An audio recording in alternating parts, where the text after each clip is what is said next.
నమస్కారాలు. ఇక్కడ ముందుగా ఏం జరుగుతుందంటే జనసేన, బీజేపీ, టీడీపీ ఇది ఎన్డీఏ కూటమి కింద మనం వర్క్ చేస్తున్నాం. కానీ ఫైనల్గా గ్రౌండ్ లెవెల్ అలా జరుగుతుందా? జరగట్లా. వీళ్ళు యుద్ధం ఎవరి మీద చేస్తున్నారంటే జన సైనికుల మీద చేస్తున్నారు తప్ప మనకి వ్యతిరేకంగా ఉండేటువంటి వైఎస్ఆర్సీపీ మీద చూపించండియా. మీరు వైసీపీ మీద చూపించాల్సిన పాదుకి జన సైనికుల మీద గ్రౌండ్ లెవెల్లో పై స్థాయిలో ఉండేటువంటి, మండల స్థాయిలో ఉండేటువంటి, నియోజకవర్గ స్థాయిలో ఉండేటువంటి, జిల్లా స్థాయిలో ఉండేటువంటి నాయకులందరూ మేము బాగానే ఉన్నాం. పల్లెల్లో ఏం చేస్తున్నారు? జనసేన వీళ్ళేదో పెద్ద జాతీయ నాయకులు అయినట్టు వీళ్ళేదో పీకి కట్టలు కట్టేవాళ్ళు 2019లో ఎట్టిపోయారు, ఏమైపోయారు? మీరు చూపించాల్సింది ఎక్కడ? అక్కడ చూపించలేకపోయారు కాబట్టి ఇక్కడ చూపించాల్సింది మీ తోడబుట్టినడుతున్నా. గ్రామ స్థాయిలో మాట్లాడుతున్నా, అధికారికంగా జిల్లా స్థాయిలో కానీ, పై స్థాయిలో కానీ, రాష్ట్ర స్థాయిలో కానీ అంతా కరెక్ట్ గానే ఉంది. గ్రామ స్థాయిలో చాలా తేడాగా ఉంది.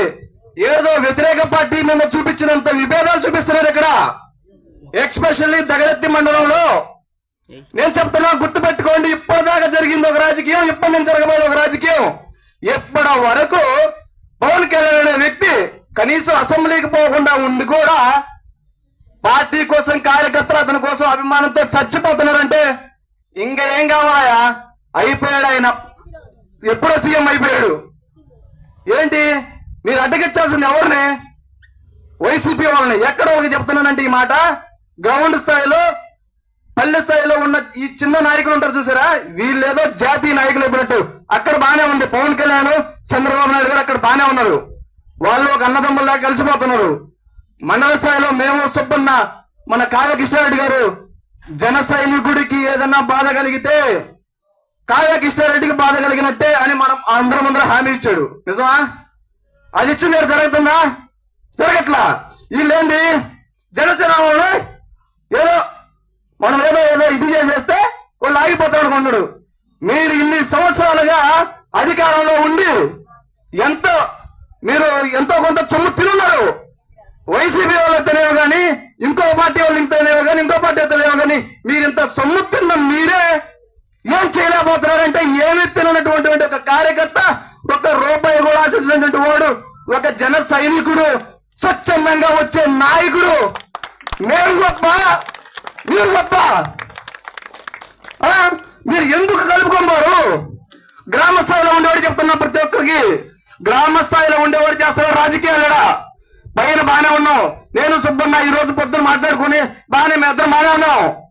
పైన మన కావ్యకృష్ణ చాలా గొప్పవాడు, ఒక టీచర్, అతనికి ఒక చదువు చెప్పిన వ్యక్తి, అతనికి సంస్కారం ఉండదా? చాలా గొప్ప వ్యక్తి. మన విపిఆర్ ఇంకా గొప్ప వ్యక్తి. పేద బిడ్డలకి ఎంతో చదువు చూపిస్తున్నాడు, ఎంతో మందికి దారి చూపిస్తున్నాడు. మన జన సైనికులు కూడా చాలా బాగా చూసుకుంటున్నారు ఎవరో పెద్దోళ్ళు. కానీ ఇక్కడ ఉండే నాయకుడు కనీసం వార్డు మెంబర్ గా కూడా గెలవలేనటువంటి వ్యక్తులు కూడా జన సైనికుల మీద పక్కన నుండి చిన్న చూపు చూసినట్టు, వాళ్ళు ఏదో కిండలు చేసినట్టు ఇచ్చేస్తా ఉంటే, గ్రౌండ్ స్థాయిలో వాడికి ఏదైనా మనసుకు బాధ కలిగి వాడు ఏదైనా సెకండ్ హాఫ్ తీసుకున్నట్టు జనసేన పార్టీని ఏం చేయాలి? మీరు వల్ల పార్టీ అవసరమైపోవాలా? మీకు అర్థమవుతుందా? ఫస్ట్ గుర్తు పెట్టుకోండి, జనసేన పార్టీ అనేది మా నాయకుడు కనీసం అసెంబ్లీకి వెళ్ళరా? అసెంబ్లీకి వెళ్ళకపోతే ఎట్టుందంటే అసెంబ్లీకి వెళ్తే ఇంకెట్టుడు అది చెప్పండి. ఫస్ట్ ఒక్కటే గుర్తు పెట్టుకోండి, జనసేన పార్టీ అంటే ఆషామాషా పార్టీ కాదు. ఫ్యూచర్ లో చాలా గొప్ప పార్టీ ఏదైనా ఉండదంటే, స్వచ్ఛందంగా ఉండే పార్టీ ఏదైనా ఉండదంటే జనసేన పార్టీ. కానీ మేము అన్నదమ్ముల్లాగా కలిసిపోదాం అనుకుంటున్నాం. మేమంతా ఒక కుటుంబ సభ్యులు. ముగ్గురు, ఒక తండ్రికి తల్లికి ముగ్గురు కొడుకులు పుడితే వాళ్ళు ఎలా ఉంటారో అదే విధంగా బీజేపీ, జనసేన, టీడీపీ అనేది చాలా గట్టిగా మేము నిర్ణయం తీసుకున్నాం.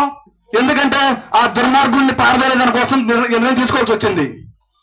వాళ్ళ దుర్మార్గుడు ఈసారి గెలిచాడని, ఈసారి కానీ అతనికైనా అవకాశం ఇచ్చారనుకో దారిని పోతా ఉంటాడు. వాడు గుర్తుకు కోసేసి నీ కత్తి నీ చేతిగా పట్టించేస్తాడు. యువత ఆలోచించాలా. నిరుద్యోగులు, యువత ఎంత నిరుద్యోగ యువత ఉంది, ఎంత ఇబ్బంది పడుతున్నాం. కనీసం మీరు మీ ఇంటికి మీరు పోయి మీ గుండెల మీద చేసుకుని ఆలోచించండి. వాడి డబ్బులు ఇచ్చాడా, వీడి డబ్బులు తీసుకున్నావా? ఇది కాదయా. ఈ డబ్బులు 1000 రూపాయలు 2000 ఏం చేసుకుంటారు? మీకు ఏమవుతుంది? మీ జీవితం ఏమైనా మారిపోద్దా? ఇంతటితోటి మీ జీవితం సెటిల్ అయిపోద్దా? లేదు. మన భవిష్యత్తు బాగుండాలంటే గొప్ప వ్యక్తి చంద్రబాబు నాయుడు సీఎం అవ్వాలా? అంతకన్నా పక్కన ఉండే ఇంకా మనకి చాలా అదృష్టం కొద్దీ వాళ్ళంతా కలవడం చాలా మంచి విషయం. ఇంకా మన నియోజకవర్గంలోకి వస్తే కావ్య కృష్ణారెడ్డి అయితేనేం కానీ, విపిఆర్ గారు అయితేనేం కానీ, ఎటువంటి వ్యక్తులు మనం చాలా అదృష్టం చేసుకొని పుట్టాం అనుకొని ప్రతి ఒక్కరు కూడా ఏ ఒక్క ఓటు మిస్ అవ్వకుండా ఎమ్మెల్యే ఓటు కావ్య కృష్ణారెడ్డికి, ఎంపీ ఓటు మన విపిఆర్ గారికి, వీళ్ళిద్దరికి వేసి వేమిరెడ్డి ప్రభాకర్ రెడ్డి గారు అంటారు. మీరు మీ ఓటుని దుర్వినియోగం చేయకుండా ఫస్ట్ వాళ్ళని గెలిపించండి. గ్రామ స్థాయిలో ఎవరికి ఏం జరగాలో, ఏ విధంగా పట్టించుకోకుండా ఉంటారో ఏందనేది బేదా రవిచంద్ర చాలా గట్టి హామీ ఇచ్చాడు. మన కావ్య కృష్ణారెడ్డి గారు కూడా చాలా ఇదిగా ఉన్నాడు, చాలా జెన్యున్ గా ఉన్నారు. వాళ్ళంతా పైన వాళ్ళంతా కరెక్ట్ గానే ఉన్నారు. కానీ గ్రామ స్థాయిలో కొన్ని ఇబ్బందులు ఉన్నాయి. కొంచెం పెద్దోళ్ళు, టీడీపీ పార్టీలో ఉండేళ్ళు వాళ్ళు ఏంటంటే కొంచెం మన వాళ్ళు కూడా కలుపుకోవాలని నా ఆవేదన అంతా ఏంటంటే మిమ్మల్ని ఏదో విమర్శించాలనో, మిమ్మల్ని ఏదో ఇదనాలనో కాదు. ఈ రోజు ప్రోగ్రాం జరుగుతుంటే, నిన్న వైసీపీ వాళ్ళు ప్రోగ్రాం చేస్తుంటే ఆడేమో మోసుకొని గమ్ముకున్నారు. ఈ రోజు జనసేన వాళ్ళు ప్రోగ్రాం ఏంటంట? ఇదే రాజకీయమా? దీని రాజకీయం అనరాయా? ఇది ఉల్ట్ ఆఫ్ వ్యవహారం అంటారు దీన్ని. ఇది ఎందుకంటే పావలా పైసా వ్యవహారం ఇదంతా. ఇది కానీ మీరు చేయాల్సిన రాజకీయం. మీరు చేయాల్సింది మన శత్రువులు కొట్టండి. పోయి పక్కన తోడు పుట్టినోడు, నీ ఒక తల్లికి పుట్టినోడు పక్కన నీ అన్నదమ్ములు కొట్టుకుంటే ఏమొస్తుంది?